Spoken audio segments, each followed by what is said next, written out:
72 degrees and cloudy in central Jersey. Wait a minute, this isn't good old WCTC in the mid-aughts. This is Sports Limelight, episode 41. Hello, Drew. Well, hello, Bill. Days gone by, I love that era of my life, but like Marv Levy says, where else would you rather be than right here, right now? Nice. Sounds like a Van Halen quote. 3 interesting topics today. We will talk NBA because that silly little league continues to stretch its calendar long enough that it elbows its way into the spotlight, year-round somehow. So we'll do that. We'll talk about Roger Federer and his dominance and Amani Toomer's comments about Eli Manning versus Tony Romo. But first, Drew, they added a leap second. We missed this last week. They added it June 30th. What did you do with that extra second of your life? I said the whole alphabet. Wow, that's fast. Yeah, want to hear it? A worthwhile endeavor. I'm going to spend mine listening to Queen. That was awesome. That was way better than mine.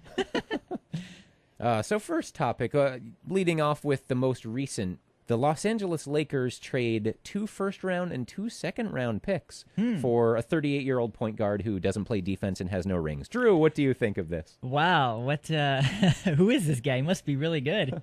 He's won a couple of MVPs, inexplicably, instead of LeBron James, who has had, as we've talked about before, otherworldly statistical seasons throughout the last decade. Yeah, so Steve Nash leaving Phoenix, going to the Lakers, their arch rival. So they say, or so fans think that. This does bring an intersection of 2 of the most interesting things about Suns fans: their unconditional love and worship of Steve Nash versus their thinking the LA Lakers are their rival. As a lifelong Suns fan, I can say that. It's sad to see Steve Nash go. He was a great player on and off the court. He was a great guy. How I feel about him going to the Lakers, I really don't have that big of a biased opinion on this. He obviously wants to win a championship. It's kind of disappointing when you hear athletes say one thing and then do another, like, I'll never go to the Lakers, or I will never be the coach at Alabama, Yeah. and they end up going to that place. So, but I wish him well. Once the season starts again in late October, we'll see if Lakers can become title contenders again. That's kind of where I'll pick this story up, is it doesn't really pay off until, next May or June, right? If the Lakers are going to win a championship. And it might affect our fantasy draft with Nash playing with Kobe. I heard earlier today that a theory that the 2 most happy people about this trade are Andrew Bynum and Russell Westbrook. Why is that? It took me a while to figure it out, too. Bynum, because he'll be being passed to by Steve Nash, and Russell Westbrook, because he'll be guarded by Steve Nash. Oh, that's good. Guarded, in quotes. Next up, Drew, Roger Federer. Who's that? He's pretty awesome at tennis. Yeah, so Mr. Federer, he just won his 7th Wimbledon title in 10 years. Wow. 17th Grand Slam title overall, and reclaimed the #1 ranking just shy of his 31st birthday. Let me say that I love someone excelling near their 31st birthday. I'm turning 31 in a couple weeks, and much like, whenever I feel like I'm getting old, I remind myself that Curtis Martin led the league in rushing at age 31. I can add Roger Federer into that now as guys that inspire me and not make me feel so old. Yeah, I mean, aside from Andre Agassi, he won a Grand Slam title at age 32. You don't see anybody winning titles at that age, especially in tennis. Yeah. Everyone's kind of peaking around 25, 26. It's just amazing to watch him play and his dominance in the sport. Would you consider him the most dominant individual athlete ever? I think I have to, yeah, without watching tennis or really any other individual sport. The accolades are there. Yeah. Just recently I read an article by Rick Riley on ESPN, and he wrote an article comparing Federer and Tiger Woods. Tiger Woods has 14 majors, and Federer has 17. So, but Tiger Woods has more time, to play. Yeah. So, after Federer won, I was just thinking about how lucky we are that we're in the presence of greatness. I think right now, at this moment, we are potentially the witnesses of the greatest players in major sports right now. We got LeBron James, who is on his way, and Tiger Woods could be considered the greatest ever when it's all said and done. Federer, Albert Pujols in baseball if he keeps up his ways.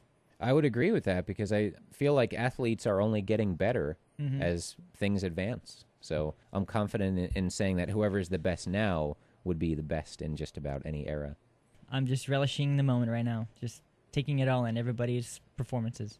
And going from something that you relish to maybe something that a comment that Giants fans don't relish. Amani Toomer drew headlines by saying, and I want to get this quote exactly correct. You did the responsible thing and had me look it up here. He said, Tony Romo is probably, if you look at him statistically, he's probably the best quarterback in the NFC East. I mean, you look at Eli Manning and what he does in the fourth quarter, but you talk about consistency. Romo can play. He went on to say, for me, if I wanted a guy that's going to throw less interceptions, be more productive, higher completion percentage, I'm going to go with Tony Romo. At crunch time, he's not as good as Eli, but every other time, he's pretty darn good. So the media took that and ran with it and made for the interesting Manning versus Romo talk. And who would you choose? And we have, for this discussion, our friend Dallas back on the show. Hello, Dallas. Hello, Bill and Drew. How's it going? I'm doing well, Dallas. Thanks for joining us. We relish any opportunity when the Cowboys come up to talk with you, of course, as a Cowboys fan. What did you think of these comments when you first heard them from Amani Toomer? Well, to be honest, my initial reaction was it's about time Tony Romo is getting some credit because it does seem like he gets bashed quite a lot for no good reason other than the fact that he won one playoff game. But statistically, I would agree. He definitely puts up the numbers. He just doesn't win when it counts. And that could be his fault completely. But this is the NFL, and it's a team sport, and could very well just be the pieces around him. I don't think anyone would ever say the Cowboys don't have talent, but you could say that the coaching has been lackluster. Maybe it's just the leadership that they have, and that could be on him too. But glad to see him get some credit. But I ultimately would probably have to say that Eli Manning is the better quarterback because quarterbacks are judged on championships and winning, when it counts and leading their teams to victories. And when it counts, he hasn't really been getting that done. So much as I'd like to say he's the better of the two, I think realistically Eli Manning deserves that nod. Well, Bill, what do you think about that? Oh, passing it to me. Huh? Yeah, of course. Well, yeah, I was just looking at Romo's stats here. The stats don't lie. Last year alone, 31 touchdowns, 10 interceptions, QB rating of 102.5. So even like the knock against Romo of not winning in crunch time, he still, I wish I had this in front of me, but he still even has good fourth quarter ratings. So no matter how you've accumulated these stats, they're real. Like you'd have to really go out of your way to put up stats like that and still hurt your team in crunch time. So, and of course, like Dallas said, where I would kind of get off the Toomer train, I'm a guy who loves stats, but even I will admit that there's something bigger, than stats going on with Eli Manning. The way he wins. Another one of my favorite phrases regarding sports is "doth protest too much." I use that one often, the old the Shakespearean quote, and I'm not going to doth protest too much here to Amani Toomer. I would say, okay, Amani, you can have Tony Romo. I'll take Eli Manning. Nice. Yeah. You look at when people talk about the greatest quarterbacks of all time, Troy Aikman gets mentioned in that speech, a lot. And you would never know it by looking at his statistics because they were never very good. But the reason he's in that conversation is because he's won 3 Super Bowls. His touchdown to interception ratio every year were, about 1-to-1. He threw a lot of, not a lot, but didn't throw a lot of touchdowns. So I guess it kind of evened out. But his numbers were never very good, but he won Super Bowls, and therefore he's mentioned. Tony Romo puts up great numbers, doesn't win any championships, and after his career is over, if it stays that way, he won't be talked about as one of the greatest of all time. Agreed. I think Aikman is a great comparison to that. Just looking at his career numbers, 165 touchdowns over 141 interceptions. The era was a little different, from 89 to 2000, not as friendly to passing as it is today, but not super different like the 70s either, so. He came off of a completely different style of team. It was definitely run-oriented, but goes to show you what the team around you means to your reputation of your career. They're both NFL quarterbacks, and to be a quarterback in the NFL, you have to be pretty darn good. So taking one over the other is just a little too dumb for me. I was looking at Eli's stats, and the season he won, 2007, when he beat the Patriots, was his worst statistical year of his career. And then this year, when he beat the Patriots, it was his best. So it's obviously a team game. So you put Romo on the Giants team, he probably wins a couple Super Bowls. You put Eli in the Cowboys, probably doesn't win a Super Bowl. So yeah. I think it's your surroundings. I think, quarterbacks are quarterbacks, but you got to have you have to have the team around you and the coaching. Yeah, I would agree. You mentioned Eli Manning having the worst statistical season of his career in 2007, which he did in the regular season, but then he, of course, caught fire in the postseason. 6 touchdown passes to just 1 interception in that 2007 run with a 95.7 rating, and then 2011, even better, 103.3 rating, 9 touchdowns to 1 interception. Yeah, the whole comparison is a matter of inches. They're clearly very equal in a lot of regards, but you're going to want to win those games, and Eli makes the plays in the fourth quarter.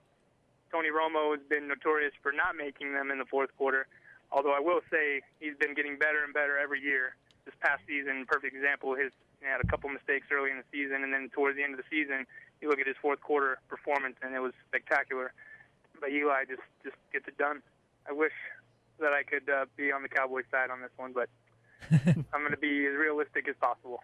Would you guys agree that winning Super Bowls is a bonus, or is it more of like a weighted thing that you put on ranking quarterbacks? Or you have to weight it. Yeah.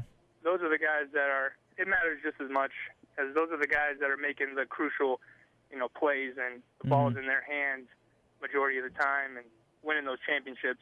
A huge part of it is them. So. Would you agree, Bill? They can both kind of be true. I like to use the word bonus because you can't fault a football player for not winning a title. Like Dan Marino is the best example. I was going to ask you guys if you would, if you had a choice between Marino or Eli Manning on your football team, who would you choose? I'd look this up. One of my posts on dangerousdollar.blogspot.com, the Trent Dilfer thing when they say, Trent Dilfer won a Super Bowl. He actually had better career playoff stats than Dan Marino. So no matter who you are, you have to perform in the playoffs. I don't have a choice. I'd take either one. As a coach, I would try to put them in a position to succeed, not try to rely on them to throw me the ball or whatever. Yeah, I think they typically do the best when they're not being solely responsible for the offense. I think when the offense is a little more balanced, like the Giants is, and the only exception I can think of would probably be Peyton Manning, where it was just pass all the time, but it definitely takes a balanced offense to help contribute to quarterback success. Having better players around you just makes it that much easier for the quarterback to do his job. So, look at Brett Favre. He's got all the records, even interceptions thrown. Yeah. I don't know. He only won 1 Super Bowl, which is good, I guess. Yeah. He played long enough that it was about par for him, right? Like if you play 16 years and there are 32 teams, you would figure a 50% chance of winning a Super Bowl, just all things equal in 16 years. Yeah, that's cool. I'm happy with Tony Romo as my quarterback. I'll keep him over anybody. I think he's going to get his Super Bowl win before his career is over. I genuinely believe that. He's just gotten better every year. He puts up the numbers. He does put you in position to win games, and if everything just falls into place the way it's supposed to, he'll get his Super Bowl win. Well, Bill, your quarterback's won too, so I'm gonna start wearing Romo jerseys with Dallas so he can get his magical season. Yep, you have that effect. And Dallas, I like that approach. Stand by your team, stand by your quarterback. Just because he hasn't won it yet doesn't mean he's not going to. I remember up until 2006, Peyton Manning, the big story around him was he hasn't won the big one, he can't win the big one. So sometimes it was always just the statistics, and now can't say that. All right, well, Dallas, thanks for joining us on this Romo Eli Manning debate. Yeah, loved it. Love to do it again. Right on. We will at the latest, leading up to Week 1, Cowboys Giants, right? Oh yeah, we got to meet together before the first game of the season for sure. Do a little preview on that and a post game. We got to follow it up with a post game. Yes, coming from an outsider, this is going to be awesome. Go Cowboys! Hey, what's that song? Oh, why, this is Bastille Day, Drew, in honor of Bastille Day this Saturday. All right. Congratulations, Canada. Sports Limelight, episode 41. We'll talk to you again soon. You're welcome.